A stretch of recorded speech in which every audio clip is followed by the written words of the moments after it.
Lesson 5. Looking for things and persons. In Lesson 1, you learned to look for places by asking saan. In this lesson, you will learn how to look for things by asking nasaan. The distinction is easy.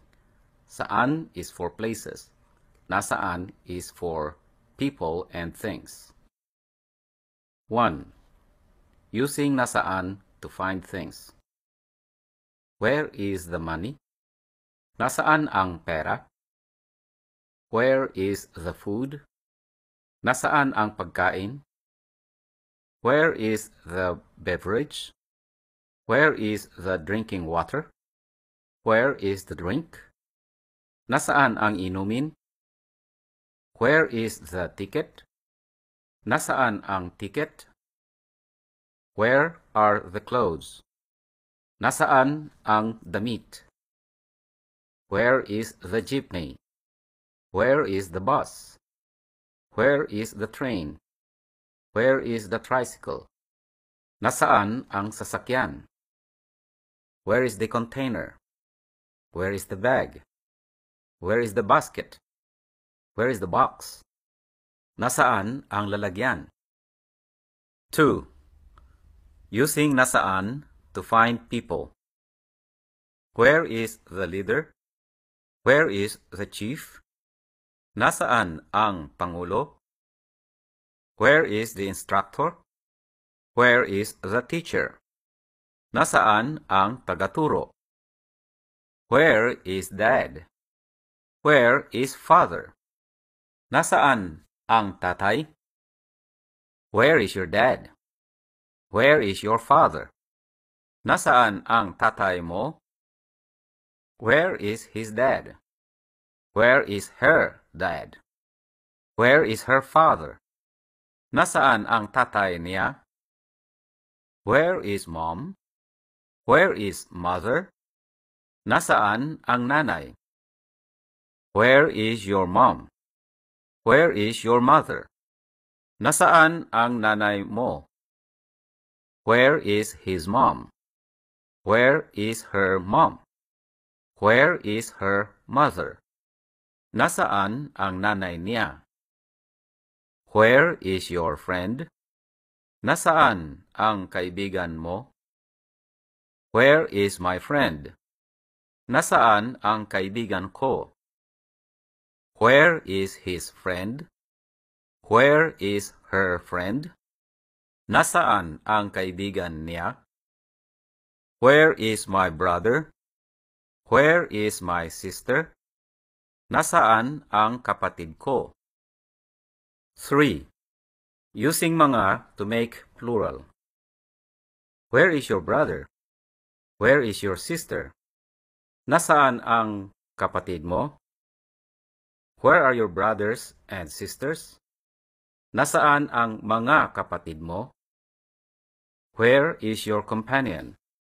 Nasaan ang kasama mo? Where are your people? Nasaan ang mga kasama mo? Where is your parent? Nasaan ang magulang mo? Where are your parents? Nasaan ang mga magulang mo? Where is my friend? Nasaan ang kaibigan ko? Where are my friends? Nasaan ang mga kaibigan ko? 4. Using sino to identify a person. Sino is equivalent to the English word who. You can use sino to ask which one. If you are visiting a family or meeting a group of people, you will probably need help in identifying specific persons. Who is the leader? Sino ang pangulo? Who is the father? Sino ang tatay? Who is the mother? Sino ang nanay? Who is the eldest? Sino ang panganay? In most Filipino gatherings, whether family or social, it is important to know who is the leader. Except in a business or political context, the oldest person present usually is the leader in a group. Even if that eldest is not the smartest or strongest, the younger people will give him the necessary support for decision-making. Never make a mistake of ignoring the eldest person when you meet a Filipino group or family for the first time. When you're gone, everyone will ask his or her opinion of your character. How are you all? Kumusta po kayong lahat? This is what you say after you are introduced to a group. How are you, sir? Kumusta po kayo? This is what you say after you are introduced to one or more person deserving respect. How are you? Kumusta ka? This is what you say to a younger person. This is also what you say when you first personally meet a friend, web pal, or sweetheart. How are you? Kumusta po? How are you? Kumusta? This is polite and friendly but not respectful. This is what you say after you have established friendship with a person. Being respectful to a person by using the Tagalog word po after you have established friendship is a sign of aloofness or refusal to be intimate. A person will say, "Do not say po to me," in case you said kumusta po, when he or she wants to be considered a peer or close friend. This is equivalent to someone in America suggesting you use his or her first name without the title Mr., Mrs., or Miss. However, always use the respectful greeting, "Kumusta po?"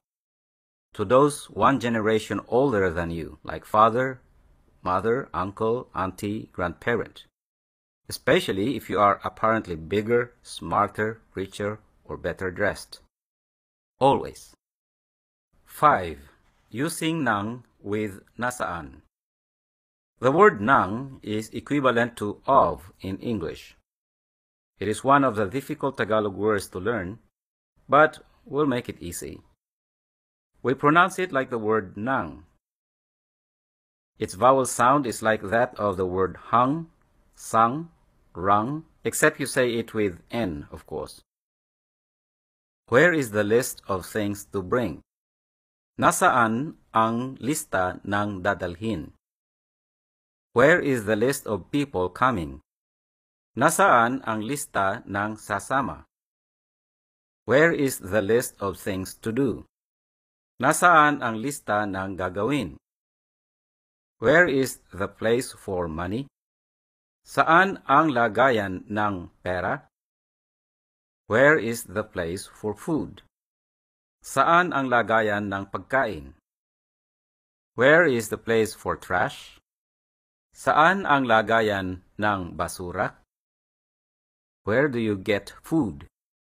Saan ang kuhanan ng pagkain? Where do you get tools? Where do you get supplies? Saan ang kuhanan ng gamit? Where do you buy tickets? Saan ang bilihan ng ticket? Where do you buy nails? Saan ang bilihan ng pako? Where do you hide the key? Saan ang taguan ng susi? Where do you hide the money? Saan ang taguan ng pera? Where is the copy of the receipt? Nasaan ang kopya ng resibo? Where is the copy of the contract? Nasaan ang kopya ng kontrata? 6. Saan versus nasaan. Where is the train station? Saan ang estasyon ng tren? Where is the train? Nasaan ang tren? Where is the bus station? Saan ang istasyon ng bus? Where is the bus? Nasaan ang bus? Where is the airport? Saan ang paliparan? Where is the way? Saan ang daan? Where is the taxi? Nasaan ang taxi? This is the end of Lesson 5.